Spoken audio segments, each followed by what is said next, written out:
Some love stories take years to begin, because hearts need time to grow into the right shape. Hi, I'm Clara Hayes. I'm 33 now. But this story began when I was 25, a new teacher, standing nervously in front of a chalkboard that still smelled like anxiety and hope. Back then, I taught senior literature, and among the restless faces that barely lifted from their phones, there was one that always met my eyes, steady, curious, respectful. His name was Noah Carter. He sat in the third row, always wore a navy hoodie, and never once turned in an assignment late. But what stood out the most wasn't his grades. It was his silence. He listened, not just to my lessons, but to my pauses, my sighs between words. The days my voice cracked but I kept talking. He noticed. And somehow that felt like a lifeline. In a room full of distractions, someone still paid attention. But I was his teacher, and he was 17. So I smiled politely, corrected essays, praised him when deserved. And when the year ended, I moved on, just like I always did. Or so I thought.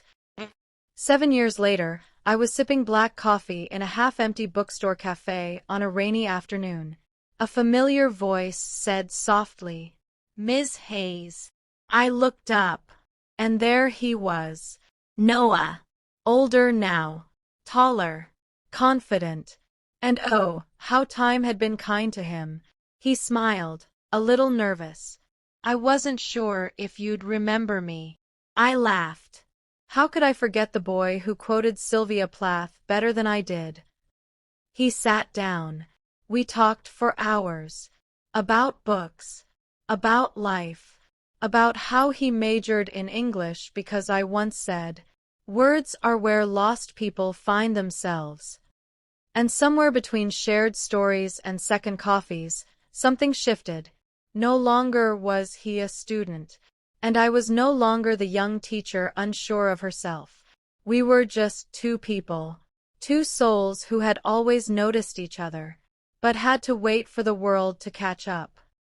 The first time he held my hand, we were walking past the very school we once shared.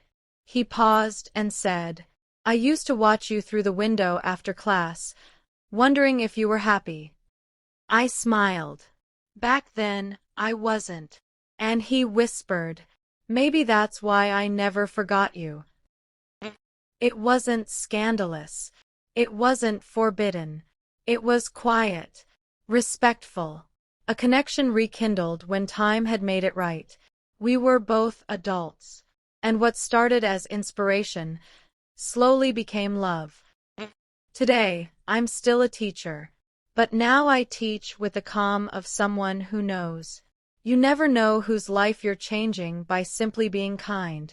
And every now and then, when I read aloud to my class, I catch the eyes of a quiet listener, and I think of Noah, the student who listened, the man who loved, and the story that waited patiently to be written.